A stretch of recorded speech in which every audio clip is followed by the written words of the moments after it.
এই সূরাটির নাম হচ্ছে সূরাতুল ইখলাস। কিন্তু শুধু সূরাতুল ইখলাসই এই সূরার নাম নয়। এই সূরার আরো চমৎকার কিছু সুন্দর সুন্দর নাম আছে। এই সূরার একটা নাম হচ্ছে সূরাতুত তাওহীদ। তার মানে এই সূরার একটা নাম হচ্ছে তাওহীদ। তাওহীদ মানে একত্ববাদ, ওয়াননেস অফ দ্য ক্রিয়েটর। স্রষ্টা যে একজন, এই ব্যাপারে আমাদের কোনো সন্দেহ আছে?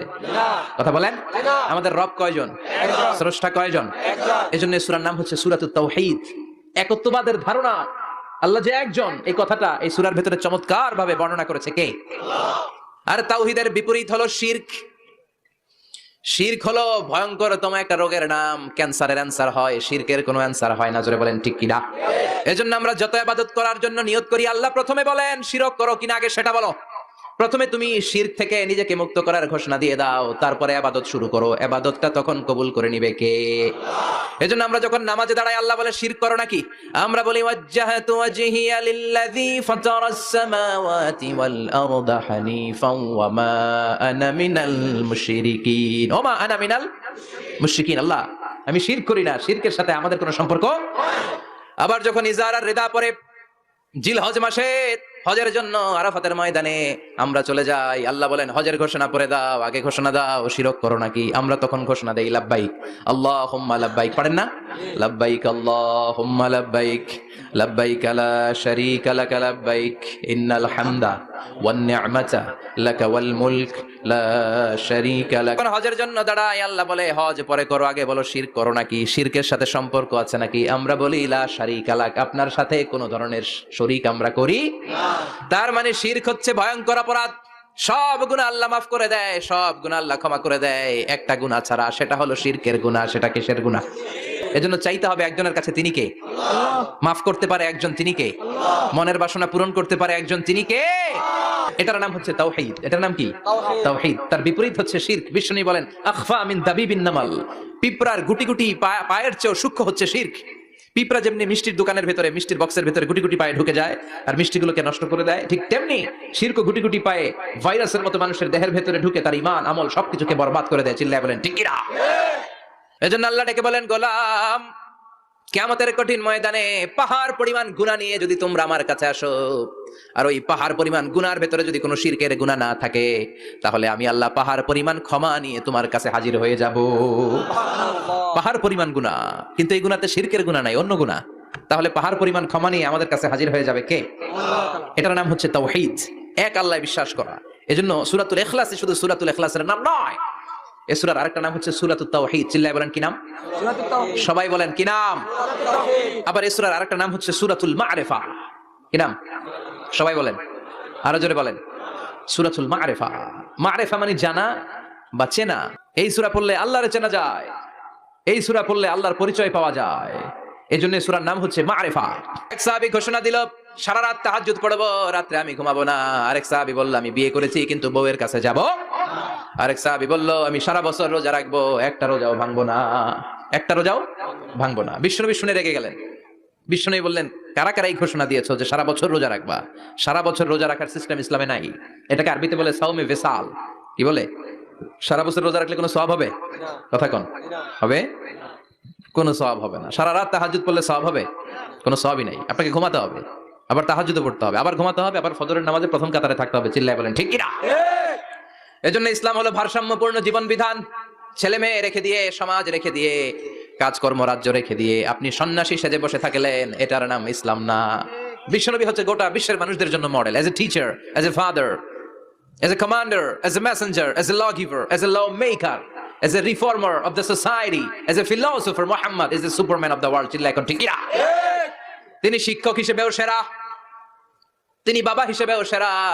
তিনি সাইয়্যিদাতুনা ফাতিমাকে এত ভালোবাসতো, বিশ্বনবী বলতেন ফাতেমা আমার কলিজার টুকরা, যে ফাতেমারে কষ্ট দেয় সেজন্য আমি বিশ্বনবীরে কষ্ট দেয়। সফরে গেলে সবার শেষে ফাতিমার সাথে দেখা করে সফরে বেরোতেন, আবার সফর শেষ করে ঘরে ঢোকার সময় সবার আগে বিশ্বনবী ফাতেমার সাথে দেখা করে নিতেন। কি সুন্দর ফ্যামিলি লাইফ। তার মানে বাবা হিসেবে সেরা, আবার নানা হিসেবে সেরা। হাসান হুসাইন ছিল রাইহানা চাইন, বিশ্বনবীর পারফিউম। বিশ্বনবী বলতেন রাইহানা চাইনি ফিদ দুনিয়া, হাসান এবং হুসাইন হলো দুনিয়ার বুকে আমার সুগন্ধি। হাসান হুসাইনের দেহের মধ্যে এমন কোন জায়গা নাই যেই জায়গায় বিশ্বনবীর দুইটা ঠোঁট লাগে নাই। হাসান হুসাইনের দেহের প্রতিটা জায়গায় বিশ্বনবী চুমু দিয়েছেন। হাসান কোলে উঠলে হুসাইন উঠতে চাইতো, হুসাইন উঠতে চাইলে হাসান উঠতে চাইতো। বিশ্বনবীকে ঘোড়া বানিয়ে হাসান কাঁধে উঠতো, আবার হাসানকে নামিয়ে দিয়ে হোসাইন কাঁধে উঠতো। তার মানে নানা হিসেবে সেরা, জোরে বলেন ঠিক কিনা? নবী হিসেবে সেরা। বিশ্বনবীর সাথে গোটা বিশ্বের কোন নবীর কোনো তুলনা চলে নাকি? কোনো তুলনা চলে না, সব দিক দিয়ে তিনি সেরা, সবার জন্য আদর্শ। এই জন্য ইসলাম হচ্ছে it's a very balanced religion, ভারসাম্যপূর্ণ জীবন বিধান। আপনার যেমন চাইবে মারেফতের নামে আপনি চাইলেই করতে পারবেন। বিশ্বনবীর শেখানো সুন্নাহ পথে চললে অল্প করলেও এটাতে বরকত দিবে কে? অল্পতেও সওয়াব দিবে কে? এজন্য সূরার একটা নাম হলো সূরাতুল মারিফা। মারিফা মানে জানা বা চিনা। এই সূরা পড়লে আল্লাহরে জানা যায়, এই সূরা পড়লে আল্লাহকে চিনা যায়। চিল্লায় বলেন ঠিক কিনা? তার মানে দুইটা নাম জানলাম, একটা হচ্ছে সূরাতুত তাওহীদ, দুই নম্বরে হলো সূরাতুল মারিফা। কি নাম? তিন নম্বর হলো সূরাতুস সামাদ। সূরাতুল ইখলাসের আরেক নাম সূরাতুস সামাদ, কারণ সামাদ শব্দটা এই সূরার ভিতরে আছে না নাই? কুল হুয়াল্লাহু আহাদ আল্লাহুস সামাদ লাম ইয়ালিদ ওয়া লাম ইউলাদ ওয়া লাম ইয়াকুল লাহু কুফুয়ান আহাদ। তার মানে সামাদ কার নাম? চিল্লায় বলেন। সামাদ হচ্ছে আল্লাহর নাম। সামাদের বিপরীত হচ্ছে সনাম। সামাদ শব্দের বিপরীত কি? সনাম মানে মূর্তি। সনাম মানে কি? স্ট্যাচু। সনাম মানে মূর্তি। বিশ্বনবীর জামানায় এক লোক মূর্তির ইবাদত করত, মূর্তিটারে সব সময় আদর করত, মূর্তিটারে সব সময় ভালোবাসতো, সোহাগ করতো, মূর্তির কাছে চাইতো। রাত্রিবেলা উঠে মূর্তির কাছে কেঁদে কেঁদে মনের দুঃখ বলতো আর জিকির করতো সনাম সনাম সনাম। আর সনামের বিপরীত কি? সমাদ। একদিন তার প্রিয় মূর্তিটাকে রেখে, তার কল্পিত খোদাটাকে রেখে সে বাজারে গেল। বাজার থেকে এসে দেখে তার মূর্তি গোসল করে দাঁড়ায় আছে, উপরে পানি, গোসল করা পানি। He thought it is the water of mercy and barakah. সে ভাবলো যেহেতু আমার খোদার গায়ের পানি, এটা রহমতের পানি হবে। কথা বলেন, খোদায় যদি গোসল করে খারাপ পানি দিয়ে করবে নাকি? কথা কয় না, এটা অনেক দামি পানি হবে, এটা নিশ্চয়ই বরকতের পানি হবে। He thought it is the water of mercy and blessings and water of rahmah. সে ভাবলো এটা রহমতের পানি, এই পানিকে তো এমনি মিস করা যায় না। যত রোগ আছে সব রোগের নিয়তে এখনই খাওয়া শুরু করে দেই। জিহ্বা দিয়ে চাটতে শুরু করেছে, started to suck it, the water of barakah. When he started to suck it, he found the taste is little bit weird. The taste is bitter. স্বাদটা একটু কটা কটা লাগে, লোনা লোনা লাগে, টক টক লাগে। বাট সে মনে মনে ভাবে এটা তো রহমতের পানি, ইট শুড বি সুইটার, এটা তো মিষ্টি হওয়ার কথা। ঘটনা কি? রহমতের পানি, খোদার গায়ের পানি, এটা কটা হবে কেন? খুঁজতে লাগলো কোনো কিছু ঘটছে কিনা। আশেপাশে তাকায় দেখে হাদিসে এসেছে সালাবান। সালাব মানে কি কে জানে? কুত্তা না, খ্যাকশিয়াল। আসলে কি? খ্যাকশিয়াল। আমরা বলে ফেলি যে কুকুর, আসলে দুইটা কুকুর সে দেখতে পেল, আর দেখলো এখনো রহমতের পানি পড়তেছে জায়গা দিয়ে, জায়গা দিয়ে রহমতের পানি ইজ ড্রপিং ডাউন, পানি পড়ছে এখনো। বুঝতে আর বাকি রইল না, আসলে এটা রহমতের পানি না, এটা গজবের পানি। কথা বলেন। রেগে মেগে আগুন। ঘটনা কি? এতদিন ভাবতাম খোদা, এখন দেখি হুদা। রাতের ঘুম নষ্ট করে কত রাত কেঁদেছি, কত রাত মনের কথাগুলো তাকে আমি বলেছি। মূর্তিটাকে নিয়ে জমিনের মধ্যে আছড়াতে শুরু করলো, ভাঙতে ভাঙতে হাত আলাদা করলো, খোদার হাত পা সব আলাদা করে ফেলছে। খোদার হাত পা নিয়ে বিশ্বনবীর কাছে চলে গিয়েছে, যে বলে আব্দুল্লাহর বেটা মুহাম্মদ, বড্ড ভুলের ভেতরে আমি ছিলাম। এই কল্পিত খোদা, এই মূর্তি আমারে কিছু করতে পারবে না। যে নিজেকে খ্যাকশিয়ালের পেশাব থেকে নিজের দেহটারে বাঁচাতে পারে না, এই খ্যাকশিয়ালের পেশাব থেকে যে নিজের রক্ষা করতে পারলো না, সে কিয়ামতের দিন কঠিন মুসিবতের কালে জাহান্নামের আগুন থেকে আমারে কেমনে বাঁচাবে? কেমনে বাঁচাবে? আমি আর এই কল্পিত খোদার ইবাদত করতে চাই না। আপনি আমাকে শাহাদা পড়িয়ে দেন, আমারে পড়িয়ে দেন লা ইলাহা ইল্লাল্লাহু মুহাম্মাদুর রাসূলুল্লাহ সাল্লাল্লাহু আলাইহি ওয়াসাল্লাম। কালিমা পড়ে মুসলমান হয়ে গিয়েছে। তার মানে এই সূরার আরেকটা নাম হচ্ছে সূরাতুস সামাদ। তিনটা নাম আমরা শিখলাম এই সূরার। প্রথমে শিখেছি সূরাতুত তাওহীদ, দুই নম্বরে শিখেছি সূরাতুল মারিফা, তিন নম্বরে শিখেছি সূরাতুস সামাদ। এই সূরাটা অনেক ফজিলতপূর্ণ সূরা। বিশ্বনবী এই সূরাটাকে বড্ড বেশি ভালোবাসতেন। বিশ্বনবী সাল্লাল্লাহু আলাইহি ওয়াসাল্লাম ফজরের যে 2 রাকাত সুন্নাত, মাগরিবের যে 2 রাকাত সুন্নাত, এই সুন্নাত নামাজে এই সূরাটা পড়তেন। জোরে পড়েন সুবহানাল্লাহ। আবার যারা হজ উমরা করতে গিয়েছেন, তাওয়াফ করা লাগে, ফরজ তাওয়াফ আছে, নফল তাওয়াফ আছে, 7টা টার্ন করা লাগে। হাজরে আসওয়াদ থেকে শুরু করে আবার হাজরে আসওয়াদ পর্যন্ত 1 চক্কর, এরকম 7টা চক্কর দিলে হয় একটা তাওয়াফ। সব নবীরা, সব আল্লাহর ওলিরা, পৃথিবীর সব মুসলমানরা আল্লাহর এই ঘরকে কেন্দ্র করে তাওয়াফ করে, কোন সুবহানাল্লাহ। এবং তাওয়াফের এই ইবাদতটা পৃথিবীর শুধু ওই এক জায়গায় করা যায়। নামাজ পৃথিবীর সব জায়গায় পড়া যায়, ঠিক কিনা? মসজিদুল হারামেও পড়া যায়, বাংলাদেশেও পড়া যায়। জিকির আল্লাহর ঘরেও করা যায়, এখানেও করা যায়। দান ওখানেও করা যায়, এখানেও করা যায়। কিন্তু তাওয়াফের মতো ইবাদত, এটা কি সব জায়গায় করা যায়? আরবাঈন লিল মুসাল্লিন, 40টা হচ্ছে যারা আল্লাহর ঘরের সামনে নামাজ পড়ে তাদের জন্য। 40 আর 60 মিলে 100, বাকি রইল কয়টা? ওয়াল 20 লিন নাযিরিনা ইলাল কাবা, বাকি 20টা রহমত যারা নামাজও পড়ে না, তাওয়াফও করে না, শুধু আল্লাহর ঘরের গিলাফের দিকে তাকিয়ে থাকে, তাদের উপর 20টা রহমত। বিষ্ণু ইসা ইসলাম তাওয়াফ করার পরে 2 রাকাত নামাজ পড়তে হয়। এই 2 রাকাত নামাজের দ্বিতীয় রাকাতে সূরাতুল ইখলাস পড়তেন, প্রথম রাকাতে পড়তেন সূরাতুল কাফিরুন। তাওয়াফের সালাতে প্রথম রাকাতে কোন সূরা? সূরাতুল কাফিরুন। দ্বিতীয় রাকাতে সূরাতুল ইখলাস বিষ্ণুনবী পড়তেন। আবার বিতরের সালাতের শেষ রাকাতে বিষ্ণুনবী পড়তেন সূরাতুল ইখলাস। বিতরের সালাত পড়বেন কয় রাকাত? প্রথমে 2 রাকাত, তারপরে সালাম ফিরিয়ে আবার 1 রাকাত। এইটা সবচেয়ে সহিহ পদ্ধতি। আবার মাঝে মাঝে বিষ্ণুনবী 3 রাকাত একসাথে পড়তেন, বসতেন শুধু শেষ বৈঠকে, এটাও ঠিক আছে। আবার আমরা যেটা পড়ি বাংলাদেশে, এটারও দলিল আছে, তবে আম দলিল, এটার খাস দলিল নাই, স্পেসিফিক দলিল নাই। বিষ্ণুনবী বলেছেন তোমরা বিতরের নামাজকে মাগরিবের নামাজ থেকে আলাদা করে পড়ো। আমরা সেটাও করি, কারণ মাগরিবের নামাজে আমরা 3 রাকাতের পরে এরকম আল্লাহু আকবার বলে হাত উঠাই, তা আলাদা হইছে না? আবার আমরা আল্লাহুম্মা ইন্না নাস্তাইনুকা পড়ি, এটা কি মাগরিবের নামাজে পড়ি নাকি? তাহলে পার্থক্য আছে না নাই? তবে প্রথম 2টা বেশি শক্তিশালী। রাতে 2 করে নামাজ পড়বেন, সব শেষে আপনি 1 রাকাত পড়বেন। বিষ্ণু বলেছেন ইজআলু আখিরা সালাতিকুম ফিল লাইলি ভিতরা, তোমরা রাতের শেষ নামাজটাকে ভিতরের নামাজ বানিয়ে দিও। সুবহানাল্লাহ পড়েন। এজন্য যাদের তাহাজ্জুদের অভ্যাস আছে, তাহাজ্জুদের পরে পড়া সুন্নাত। যাদের তাহাজ্জুদের অভ্যাস নাই, আশার সালাতের পরে পড়ে ফেলবেন। ইন্নাল্লাহা ভিতরুন ইউহিব্বুল ভিতরা, আল্লাহ নিজে বেজর, তাই বেজরকে তিনি পছন্দ করেন। এজন্য দিনের নামাজ রাতের নামাজ সবই বেজর। সারা দিন যা পড়লেন মাগরিবের 3 রাকাত পড়ার মধ্য দিয়ে সব বেজর হয়ে যায়।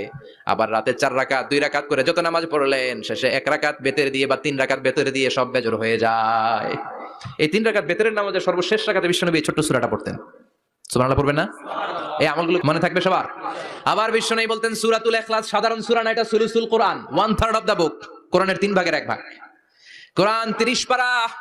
এই সূরা একবার তেলাওয়াত করলে 10 পারার সওয়াব হয়ে যায়, 2 বারে পড়লে 20 পারার সওয়াব হয়ে যায়, 3 বারে পড়লে 30 পারার সওয়াব হয়ে যায়। পড়েন সুবহানাল্লাহ। 1/3 এই পুরো কিতাবের 1/3, 1/3 অফ দা বুক সুলুসুল কোরআন।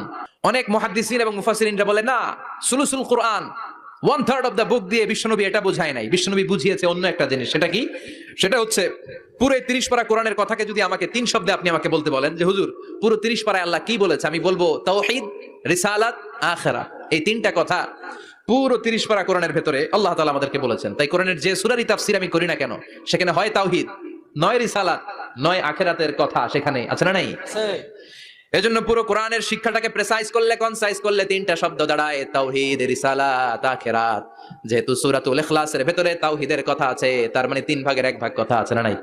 সুবহানাল্লাহ পড়েন। সুলুসুল কোরআন 1/3 অফ দা বুক। একবার পড়লে 10 পারা, 2 বার পড়লে 20 পারা, 3 বার পড়লে পুরো কোরআনের খতম। কিংবা যে 3টা মেসেজ আল্লাহ দিতে চেয়েছেন পুরো কোরআন দিয়ে, তার একটা এই সূরার ভেতরে আছে না নাই? চিল্লায় বলেন। আবার বিশ্বনবী মদিনাতে হিজরতের আগে কোবা পল্লীতে মসজিদ বানালেন, মসজিদে কোবা। হজ করতে গেলে, উমরা করতে গেলে লোকজন এই মসজিদটাতে বড্ড ভিড় করে, কারণ বিশ্বনবী প্রতি সপ্তাহের শনিবার এই মসজিদে যেতেন। কি বার? কথা বলেন। এজন্য মদিনাতে গেলে শনিবারে জিয়ারাত করা সুন্নাত। প্রতি শনিবারে বিশ্বনবী মসজিদে নববী থেকে হেঁটে হেঁটে হেঁটে হেঁটে এই মসজিদে কোবায় যেতেন। এবং বিষ্ণুনবী বলেছেন যারা ঘর থেকে ওযু করে এই মসজিদে কোবায় যে 2 রাকাত নামাজ পড়বে, একটা কবুল উমরা হজের সওয়াব আল্লাহ তাআলা আমলনামায় দিয়ে দিবে। এই মসজিদে কোবা মসজিদের জন্য বিশ্বনবী একজন ইমাম নির্ধারণ করলেন। ইমাম সাহেবকে বললেন যাও তুমি নামাজ পড়াও। বিশ্বনবীর অ্যাপয়েন্ট দেয়া ইমাম সাহেব কোবা পল্লীতে যে নামাজ পড়ানো শুরু করলেন, কিন্তু সমস্যা বেড়ে গেল। তিনি মাগরিবের নামাজ, এশার নামাজ আর ফজরের নামাজ, মানে যেই নামাজে আওয়াজ করে কেরাত করতে হয়, কয় নামাজে আওয়াজ করে কেরাত? কথা বলেন। কি কি? মাগরিব, এশা, ফজর। এই ইমাম সাহেব ইমামতির চান্স পেয়ে প্রতি রাকাতের নামাজে সূরা ফাতিহা পড়ার পরই সূরা ইখলাস দিয়ে নামাজ শুরু করে, তারপরে আরেকটা সূরা পড়ে, আবার দ্বিতীয় রাকাতে সূরাতুল ফাতিহা পড়ে, আবার সূরা ইখলাস। ফজরের সময় সূরা ইখলাস, এশার সময় সূরা ইখলাস, মাগরিবের সময় এই সূরা। মুসল্লিরা সব খেপে গিয়েছে। সবাই বলে ও ইমাম সাহেব ঘটনা কি? খালি কুল হুয়াল্লাহ পড়েন কেন? আর সূরা নাই আপনার? খালি কুল হুয়াল্লাহ। সবাই বলে আপনি পাইছেন কি? ইমাম সাহেব পড়তে মন চাইলে পড়ো, নাইলে অন্য মসজিদে যাও। কারণ এটা বাংলাদেশের সিস্টেমে সভাপতি সেক্রেটারির নিয়োগ দেয়া ইমাম না, নিয়োগ দিয়েছে বিশ্বনবী।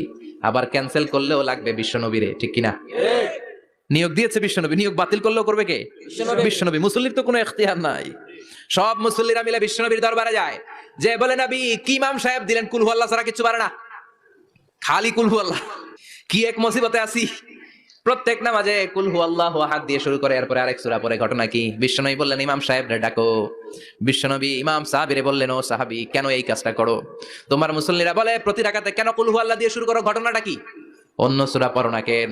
সাহাবী বলে নবী গো এই সূরাটারে আমি বড্ড বেশি ভালোবাসি, কারণ ফিহি সিফাতুর রহমান, এই সূরার ভেতরে আমার আল্লাহর পরিচয় আছে গো নবী। এই ছোট্ট সূরার ভেতরে রব্বুল আলামিন যত সুন্দরভাবে নিজের পরিচয়টা বলে দিয়েছেন, কোরআনের কোন সূরার ভেতরে সেই পরিচয় আমি পাই না। তাই এই সূরাটা দিয়ে প্রতি রাকাতে নামাজ শুরু না পড়লে আমার কলিজা ঠান্ডা হয় না গো নবী। বিশ্বনবী বললেন, ঠিক আছে, চেঞ্জ করার দরকার নাই, তুই প্রতি রাকাতেই কুল হুয়াল্লাহই পড়বি। সুবহানাল্লাহ পড়েন। প্রতি রাকাতেই তুমি সূরাতুল ইখলাস পড়বা, ইমামতি বাতিল হবে না। তবে জেনে রেখো, এই সূরার প্রতি ভালোবাসা কিয়ামতের দিন তোমার জান্নাতে পাঠায়া দিবে। এই সূরার ভালোবাসার কারণে জাহান্নামের আগুন তোমার জন্য হারাম করে দিয়েছে কে? এজন্য সূরাতুল ইখলাস বেশি বেশি তেলাওয়াতের দরকার আছে না নাই? কথা বলেন। আজকে থেকে বেশি বেশি সূরাতুল ইখলাস তেলাওয়াত করবেন তো ইনশাআল্লাহ? সবাই রাজি আছেন তো ইনশাআল্লাহ? নবম হিজরির ঘটনা, বিষ্ণু ঈসা ইসলাম তাবুকের যুদ্ধে গেলেন। বিশ্বনবী তাবুকের ময়দানে আসছে শুইনা কাফের মুশরিকের আন্ডা বাচ্চা সব দৌড়। কারণ বিশ্বনবী কোন যুদ্ধে গেলে বা কোন জায়গায় দাঁড়ালে ওনার ডানে বায়ে সামনে পেছনে 1 মাসের এরিয়ার মধ্যে যদি কোনো কাফের মুশরিক থাকে, তাদের অন্তরের ভেতরে বিশ্বনবীর ব্যাপারে ভয় আর ধুকধুকানি তৈরি করে দেয় কে? বিশ্বনবী তাবুকের ময়দানে গেলেন। রোমান সাম্রাজ্যের খ্রিস্টান সৈনিকেরা যখন জানতে পারলো বিশ্বনবী এসেছে, সব সৈনিক নিয়ে দৌড়। আইজো দৌড়, কাইলো দৌড়, কয় যুদ্ধের দরকার নাই, সব দৌড়। কোন যুদ্ধ ছাড়াই বিশ্বনবী জিতে গিয়েছে, কোন সুবহানাল্লাহ। বিশ্বনবী আল্লাহ শুকরিয়া করলেন। হঠাৎ বিশ্বনবী দেখলেন আকাশের সূর্যের আলো ক্ষীণ হতে শুরু করেছে, কমতে শুরু করেছে। তিনি খেয়াল করে দেখলেন এর কারণ সাইয়েদনা জিব্রাইল বিশাল ফেরেশতাদের বহন নিয়ে পৃথিবীতে নেমে আসছেন। পড়েন সুবহানাল্লাহ। এসে বললেন, ইয়া রাসূলুল্লাহ, আমি 1,40,000 ফেরেশতা নিয়ে নেমে এসেছি। আপনি কি জানেন না, ঠিক একটু আগে মদিনাতে আপনার এক প্রিয় সাহাবা, তার নাম হচ্ছে মুআবিয়া ইবনে মুআবিয়া আল মুজানি, একটু আগে শেষ নিঃশ্বাস ত্যাগ করেছে। বিশ্বনবী বললেন, ইন্না লিল্লাহি ওয়া ইন্না ইলাইহি রাজিউন। সাইয়েদনা জিব্রাইল বললেন, ও নবী, আপনি কি আপনার প্রাণের সাহাবীর জন্য গায়েবানা জানাজা পড়বেন না? বিশ্বনবী বললেন, অবশ্যই পড়বো। গায়েবানা জানাজা চিনেন তো? এটা পড়া কিন্তু সুন্নাহ। সামনে লাশ নাই, কিন্তু আমি ইমাম, সবাই দাঁড়ালেন পেছনে, আল্লাহু আকবার, 4টা তাকবীর দিয়ে আমরা নামাজ পড়লাম, মৃত ভাইয়ের জন্য দোয়া করলাম, এটার বলে গায়েবানা জানাজা। সুবহানাল্লাহ পড়েন। বিশ্বনবী বললেন, অবশ্যই পড়ব। সাহাবীদের মধ্যে ঘোষণা দিলেন, ও সাহাবারা, তোমাদের ভাই মুআবিয়া ইবনে মুআবিয়া আল মুজানি কিছুক্ষণ আগে মদিনাতে ইন্তেকাল করেছে। তোমাদের ভাইদের জন্য সবাই বাইরে বের হয়ে আসো, এই মুহূর্তে আমরা গায়েবানা জানাজা পড়ব। বিশ্বনবী প্রথম কাতারে দাঁড়ালেন। হাজার হাজার সাহাবারা লাইন ধরে দাঁড়ালো। সাইয়েদনা জিব্রাইল 1,40,000 ফেরেশতা নিয়ে সাহাবাদের পেছনে 2টা লাইনে দাঁড়িয়ে গেলেন। প্রথম লাইনে 70,000, দ্বিতীয় লাইনে আরো 70,000, 1,40,000 ফেরেশতাদের বহর। আর সাহাবারা মিলে আল্লাহু আকবার বলে গায়েবানা জানাজা শুরু করলেন। নামাজ শেষ। বিশ্বনবী তো অবাক, ঘটনা কি? কোন সাহাবীর গায়েবানা জানাজায় তো ফেরেশতা নামে না আকাশের উপর থেকে। বিশ্বনবী জিজ্ঞেস করলেন, জিব্রাইল, কোন সাহাবীর গায়েবানা জানাজায় তোমরা আকাশ থেকে এত ফেরেশতার বহর নিয়ে নামো নাই? কি এমন আমল করেছে আমার মুআবিয়া? কি এমন ভালো গুণ ছিল, ভালো আমল ছিল, যার কারণে আরশের উপরে তার এত সম্মান, যার কারণে 1,40,000 ফেরেশতার বহর নিয়ে তোমরা দুনিয়াতে নেমে এসেছো? সাইয়েদনা জিব্রাইল বললেন, নবী, তেমন কোনো বড় আমল নয়, ছোট্ট একটা আমল, কিন্তু আমলটারে ভালোবেসেছে কে? আপনার এই প্রিয় সাহাবী হাঁটতে বসতে চলতে ফিরিতে সব সময় পড়তো, কুল হুয়াল্লাহু আহাদ আল্লাহুস সামাদ লাম ইয়ালিদ ওয়া লাম ইউলাদ ওয়া লাম ইয়াকুল লাহু কুফুয়ান আহাদ। পড়েন আল্লাহু আকবার। আল্লাহু আকবার। এজন্য বেশি বেশি সূরাতুল ইখলাস তেলাওয়াত করতে রাজি আছেন তো ইনশাআল্লাহ? মনে থাকবে? বিষ্ণু ঈসা ইসলাম প্রতিদিন ফজরের নামাজের পরে, মাগরিবের নামাজের পরে, ওয়া ইনদামা ইয়ামশি ইলা ফিরাশিহি, রাতে যখন বিছানায় যাবেন, এই 2 হাতকে একত্রিত করে সূরাতুল ইখলাস পড়তেন, সূরাতুল ফালাক পড়তেন, সূরাতুন নাস পড়তেন, পড়ে হাতে ফু দিতেন। সহিহ হাদিস। ফু দিয়ে এই ফু দেওয়া হাতটা সারা দেহের মধ্যে ইয়াবদাউ বিহিমা রাসাহু, মাথা থেকে শুরু করে পা পর্যন্ত এভাবে মেসেজ করে দিতেন, মালিশ করে দিতেন। সুবহানাল্লাহ পড়েন। This is a protection you take from your Lord, from all the bad eyes, evil eyes, সব হিংসুকের চোখ থেকে, হিংসা থেকে, সব জাদুটোনা থেকে, সব ব্ল্যাক ম্যাজিক থেকে আপনি প্রোটেকশন চাইলেন কার কাছে? আল্লাহর কাছে। সকালবেলা যদি এই 3টা সূরা পড়ে ফু দেন, এটাকে আরবিতে বলে কুল আস-সালাসা, কারণ এই 3টা সূরা শুরুতেই কুল আছে না নাই? আছে। কুল হুয়াল্লাহু আহাদ, কুল আউযু বিরাব্বিল ফালাক, কুল আউযু বিরাব্বিন নাস। এজন্য এই 3টাকে আরবিতে বলে কুল আস-সালাসা, মানে 3 কুল। কি বলে? 3 কুল। সূরাতুল ইখলাস, সূরাতুল ফালাক, সূরাতুন নাস। ফজরের পরে, মাগরিবের পরে আর বিছানায় যাওয়ার সময় 2 হাত একত্রিত করে ফু দিবেন, সারা গায়ে মেসেজ করবেন। মনে থাকবে? আজকে থেকে মনে থাকবে তো? কালকে থেকে এটার আমল করা যাবে না? আবার মা আয়েশা বলতেন, আমার যদি স্বাস্থ্য খারাপ লাগতো, নবীর কাছে দোয়া চাইতে যাইতাম, বলতাম, নবী, স্বাস্থ্যটা খারাপ, কি করব? বিশ্বনবী বলতেন, তুমিও সূরাতুল ইখলাস, সূরাতুল ফালাক, সূরাতুল নাস পড়ে হাতের মধ্যে ফু দিয়ে সারা দেহে মালিশ করে দাও। সুবহানাল্লাহ পড়েন। বিচ্ছু পোকা বিশ্বনবীকে কামড় দিল, এটাও সহিহ হাদিস। প্রচন্ড ব্যথা, বিচ্ছু পোকার কামড় যারা খেয়েছেন তারাই জানেন ব্যথা কেমন, বেশি না কম? বিচ্ছু চিনেন তো? কি বলেন আগাইছে?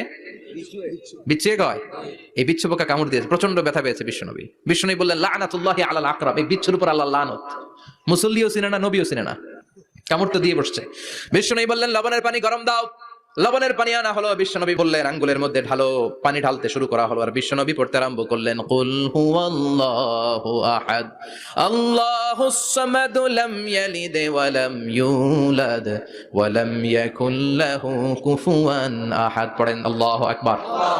এজন্য সূরাতুল ইখলাস এটা যেন আমাদের দৈনন্দিনকার একটা আমল হয়, প্রতিদিন যেন আমরা এটা পড়ি, তাহলে আমলনামা সওয়াব দিয়ে পূর্ণ করে দিবে কে? এই মাক্কি সূরাটি কেন এবং কোন সিচুয়েশনে, কোন পরিস্থিতিতে মক্কায় নাজিল হলো তার একটা ব্যাকগ্রাউন্ড আছে। এটাকে বলে শানে নুজুল। কেন নাজিল হলো শুনতে মনে চায়? কষ্ট হচ্ছে না তো? আলোচনা কি কঠিন হচ্ছে না সহজ? মক্কার লোকেরা এসে বিশ্বনবীরে ধরলো, ইয়া মুহাম্মদ বাইয়িন লানা সাল্লাল্লাহু আলাইহি ওয়াসাল্লাম বাইয়িন লানা নাসাবা রাব্বিক। ও আব্দুল্লাহর বেটা মুহাম্মদ, তোমার রবের নসবনামা বর্ণনা করো। কি নামা? কথা কন। নসবনামা বুঝেন তো কি? হ্যাঁ, বংশ পরিচিতি। মাশাআল্লাহ, নসবনামা মানে বংশ পরিচিতি, বংশধারা, বংশ তালিকা। যেমন আমার নাম মিজানুর রহমান, আব্বার নাম আলী আহমদ, দাদার নাম জাইনুল আবিদিন, তার বাপের নাম মাকরাম। এটা আমার বংশ পরিচিতি। তার মানে মিজানুর রহমান ইবনু আলী আহমদ ইবনু জাইনুল আবিদিন। বিশ্বনবীর বাবার নাম আব্দুল্লাহ, তার বাবার নাম আব্দুল মুত্তালিব, তার বাবার নাম হাশেম, তার বাবার নাম আব্দে মানাফ, তার বাবার নাম কিলাব, তার বাবার নাম কুসাই, তার বাবার নাম মুররা, তার বাবার নাম গালেব, তার বাবার নাম ফেহের। এভাবে যেতে যেতে আদনান, যেতে যেতে ইসমাইল, যেতে যেতে তার বাবার নাম ইব্রাহিম, যেতে যেতে যেতে শীস আলাইহিস সালাম, তার বাবার নাম আদম আলাইহিস সালাম। 50 জেনারেশনস, 50টা বংশ পরিক্রমা আছে। 50টা বংশের ব্যবধানে বিশ্বনবী সাইয়েদনা আদমের সাথে মিলে গেছে। পড়েন সুবহানাল্লাহ। তার মানে মুহাম্মদ ইবনে আব্দুল্লাহ ইবনে আব্দুল মুত্তালিব ইবনে হাশেম ইবনে আব্দে মানাফ ইবনে কিলাব ইবনে মুররা, এইভাবে বিশ্বনবীর নসবনামা। কথা বুঝতে পেরেছেন? বিশ্বনবীর কাছে এসে মক্কার লোকেরা বলে, মুহাম্মদ বাইয়িন লানা নাসাবা রাব্বিক, তোমার আল্লাহর নসবনামাটা কও। তোমার আল্লাহর বাবার নাম কি? ওনার বাবার নাম কি? ওনার বাপের নাম কি? ওনার বাপের নাম কি? তার বাপের নাম কি? এরা মনে করছে আল্লাহর নসবনামা আছে। নাউজুবিল্লাহ পড়বেন না? ও মুহাম্মদ, সবসময় আল্লাহর কথা বলো, আল্লাহর দাওয়াত দাও, আল্লাহর সিজদা দিতে বলো, আল্লাহর জিকির করতে বলো, আল্লাহর নসবনামাটা শোনাও। আল্লাহর বাবার নাম কি? দাদার নাম কি? পরদাদার নাম কি? বিশ্বনবী রেগে গেলেন। সাইয়েদনা জিব্রাইল বললেন, ও নবী রাখবেন না, রেগে যাওয়ার দরকার নাই। ওদের প্রশ্নের উত্তর দেওয়ার জন্য ছোট্ট একটা সূরা আরশের উপর থেকে নাজিল করেছে কে? ও নবী, ওদের মুখের উপর আপনি শক্ত ভাষায় বলে দেন আল্লাহর কোনো নসবনামা নাই, আল্লাহর বাবা দাদা কিচ্ছু নাই। আপনি পড়েন কুল হুয়াল্লাহু আহাদ আল্লাহুস সামাদ লাম ইয়ালিদ ওয়া লাম ইউলাদ ওয়া লাম ইয়াকুল লাহু কুফুয়ান আহাদ। পড়েন সুবহানাল্লাহ। কুল হুয়াল্লাহু আহাদ। ও নবী আপনি বলেন তিনি হলেন আল্লাহ, তিনি হলেন আহাদ, একক, একক। আল্লাহুস সামাদ, তিনি অমুখাপেক্ষী। লাম ইয়ালিদ ওয়া লাম ইউলাদ, জন্ম দেয় নাই, কারো কাছ থেকে জন্ম নেয়ও নাই। ওয়া লাম ইয়াকুল লাহু কুফুয়ান আহাদ, গোটা বিশ্বে তার মতো কেউ নাই, তিনি তার মতো। কাফেররা তো টাসকি খেয়ে গেছে। সুবহানাল্লাহ পড়েন। আবার এর শানে নুজুলে আরেকটা বর্ণনা পাওয়া যায়। মুশরিকরা এসে বলল, ইয়া মুহাম্মদ বাইয়িন লানা জিনসা রাব্বিক, তোমার রব কি দিয়ে তৈরি বলো। ও মুহাম্মদ, আমরা মানুষ মাটির তৈরি, ফেরেশতারা নূরের তৈরি, আর জিন জাতি হলো আগুন দিয়ে তৈরি, আমাদের ঘরের আসবাবপত্রগুলো কাঠের তৈরি। এবার বলো তোমার আল্লাহ কিসের তৈরি? আহু আমিন ফিদ্দা, তোমার আল্লাহ কি রূপার তৈরি? রূপার খোদা। আহু আমিন যাহাব, নাকি সোনার খোদা, স্বর্ণ দিয়ে বানানো আল্লাহ।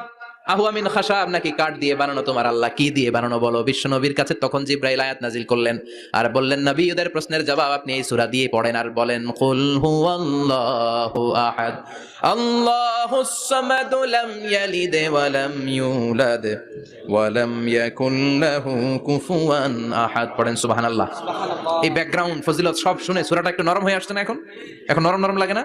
মনে হয় যে বুঝতেছি, মনে হচ্ছে যে সহজ হয়ে গেছে, ঠিক না? এবার দেখেন অর্থ আরো সহজ।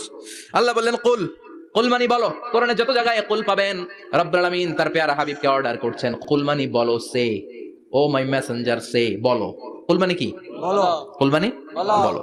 হে নবী আপনি বলেন হুয়াল্লাহ, তিনি হচ্ছেন আল্লাহ, আর তিনি হচ্ছেন আহাদ, অদ্বিতীয়, এক এবং একক, অদ্বিতীয়। তাহলে প্রথমে বলতে বললেন, ও নবী আমার সব পরিচয় দেওয়ার আগে আগে নামের পরিচয় দেন। জোরে কোন ঠিক কিনা? আগে ওদের বলে দেন আমার নাম হলো আল্লাহ। আমার নাম কি? আল্লাহ। কুল হুয়াল্লাহ। নবী আপনি বলেন তিনি হলেন আল্লাহ, তিনি কে? আল্লাহ বলছেন ইন্নানি আনাল্লাহু লা ইলাহা ইল্লা আনা ফা'বুদনি ওয়া আকিমিস সালাতা লিযিকরি ইন্নানি আনাল্লাহ কুল ইদউ আল্লাহ আও ইদউর রহমান আইয়াম্মা তাদউ ফালাহুল আসমাউল হুসনা। আমারে আল্লাহ বলে ডাকো কিংবা রহমান বলে ডাকো, আমি কিন্তু মাইন্ড করি না। আল্লাহ মাইন্ড করে? কথা কন। ওনারা আল্লাহ বললেও উনি খুশি, ওনারা রহমান ডাকলেও। ওনার অনেকগুলো সুন্দর সুন্দর নাম আছে, তাহলে বুঝা গেল আল্লাহ হচ্ছে ওনার জাতি নাম। কি নাম? কথা বলেন। আরো সিফাতি নাম আছে, সুন্দর সুন্দর আরো 99টা নাম আছে না নাই?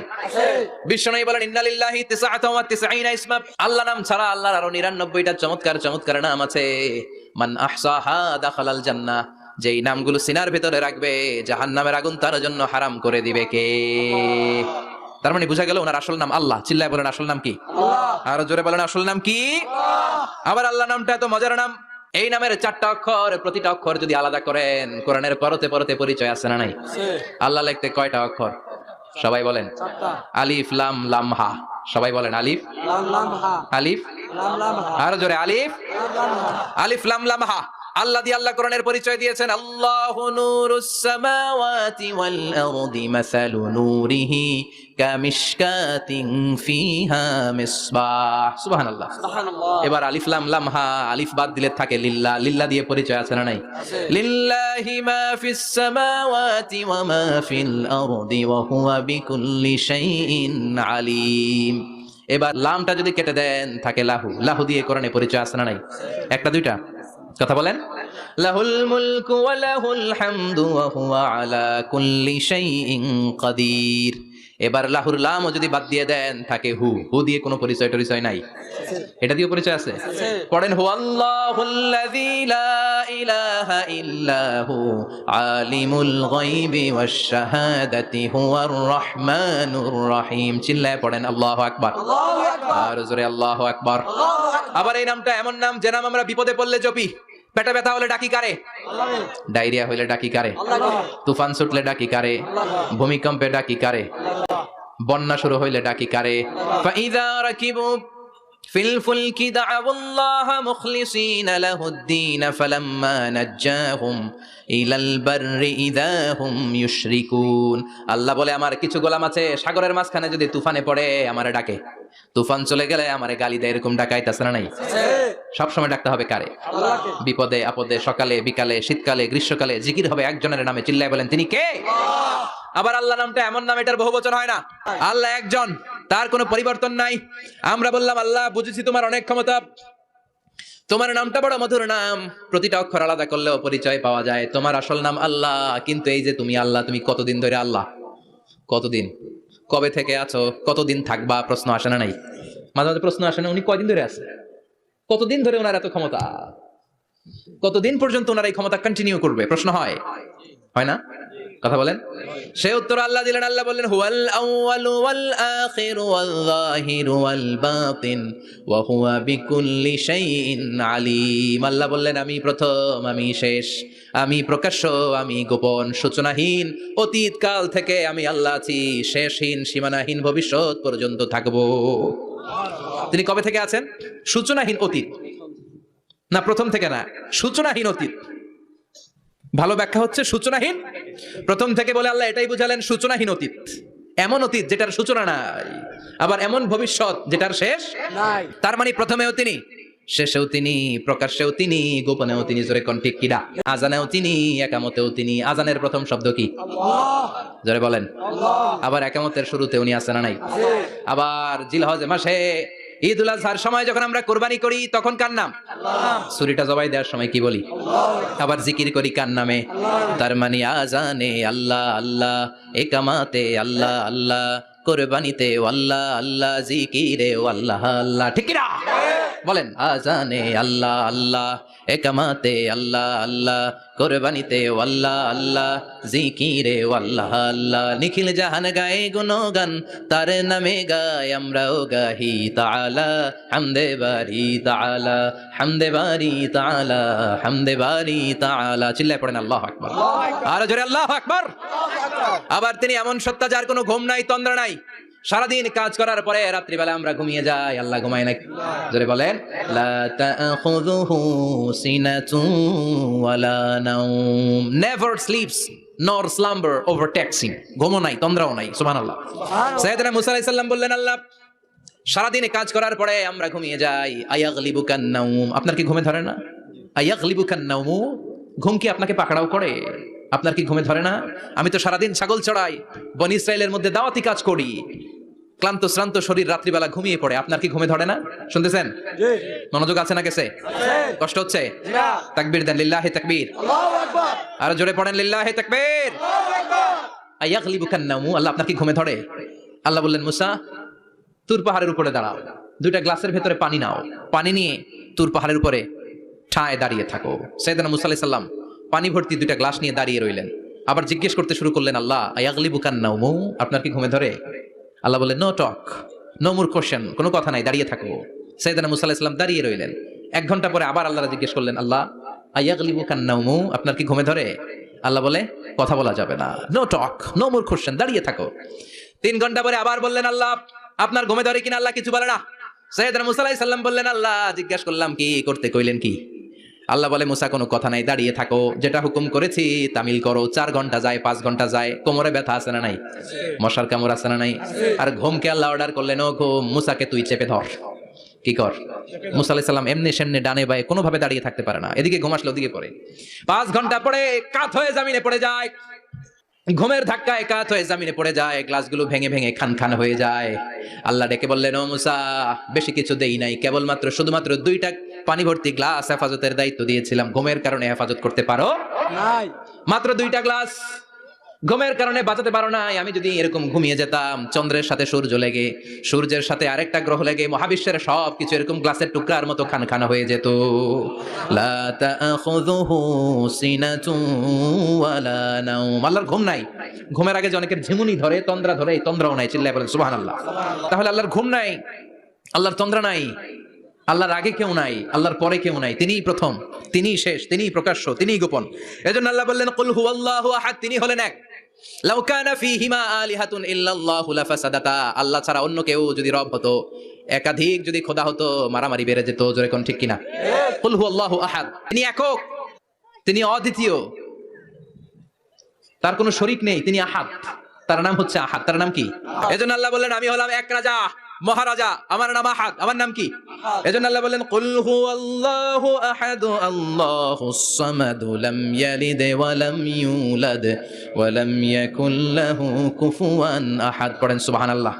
এরপর আল্লাহ বললেন, আল্লাহুস সামাদ, আমি অমুখাপেক্ষী, মানে আমি কারো কাছে চাই না। আল্লাহ কারো কাছে চায় নাকি? আমরা চাই কার কাছে? আল্লাহর কাছে। কথা বলেন, আল্লাহর কাছে। আমরা বিপদে পড়লে ডাকি কারে? আল্লাহ ডাকে কারে? আল্লাহ কাউরে ডাকে?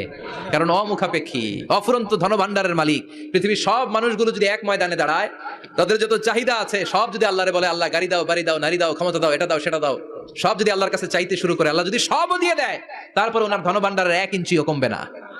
আর জোরে পড়েন সুবহানাল্লাহ। এজন্য তিনি হলেন সামাদ। আমরা সবাই আল্লাহর কাছে ঠেকা, কিন্তু তিনি কারো কাছে ঠেকা না। আমরা সবাই আল্লাহর কাছে চাই, কিন্তু আল্লাহ কারো কাছে চান না। জোরে বলেন ঠিক কিনা? এজন্য তিনি হলেন সামাদ। এরপর আল্লাহ বলেন, লাম ইয়ালিদ ওয়া লাম ইউলাদ, তিনি জন্ম দেন নাই, আবার তিনি জন্ম নেন নাই। চিল্লায় বলেন সুবহানাল্লাহ। মুশরিকরা বলছো আল মালাইকাতু বানাতুল্লাহ, ফেরেশতারা আল্লাহর মেয়ে। নাউজুবিল্লাহ পড়বেন না? আর আমরা বলি কুল হুয়াল্লাহু আহাদ আল্লাহুস লাম ইয়ালিদ ওয়া লাম ইয়াকুল লাহু কুফুয়ান আহাদ, তার মতো কেউ নাই। লাইসা কামিসলিহি শাই, তার মতো কেউ নাই। তিনি তার মতো, তিনি কে? চিল্লায় বলেন তিনি কে? আল্লাহ। গোটা বিশ্বে আল্লাহর মতো আর কেউ আছে? না। ক্ষমতায় তার সমান কেউ আছে? না। মর্যাদায় তার সমান কেউ আছে? না। তিনি যে কত বড় দাতা, তার মতো দাতা মহাবিশ্বে কেউ আছে? এজন্য চাইতে হবে একজনের কাছে, তিনি কে? আল্লাহ। চিল্লায় বলেন তিনি কে? আল্লাহ। এই তাওহীদের মেসেজই হচ্ছে সূরাতুল ইখলাসের মেসেজ। একত্ববাদে বিশ্বাস করতে হবে। এই একত্ববাদের বিশ্বাস, oneness of god, the idea of oneness of the creator, এটা যদি অন্তরে রাখতে পারেন, জান্নাতকে আপনার জন্য অবধারিত করে দিবে কে? আর সূরাতুল ইখলাসের আমল সকাল বিকাল ঘুমোতে যাওয়ার আগে পড়তে রাজি আছেন তো? আল্লাহ আমাদের সবাইকে কথাগুলো বুঝার ও আমল করার তৌফিক দান করুক। আমরা পড়ি আমিন। আর জোরে পড়েন আমিন। যতগুলো কথা বলেছি কোরআন সুন্নাহর আলোকে বলেছি, বানিয়ে কিছু বলি নাই। তারপরেও আমার মনের অজান্তে কোনো মিস ইনফরমেশন যদি আমার মুখ ফসকে বেরিয়ে যায়, সেগুলো যেন আল্লাহ তাআলা আমাদের স্মৃতিপট থেকে মুছে দেয়। আমরা পড়ি আমিন। সত্য, সুন্দর, কল্যাণকর, হকের পক্ষে যা বলেছি তার সবটুকুন যেন আল্লাহ তাআলা আমাদের সবাইকে আমল করার তৌফিক দান করে। আমরা পড়ি আমিন।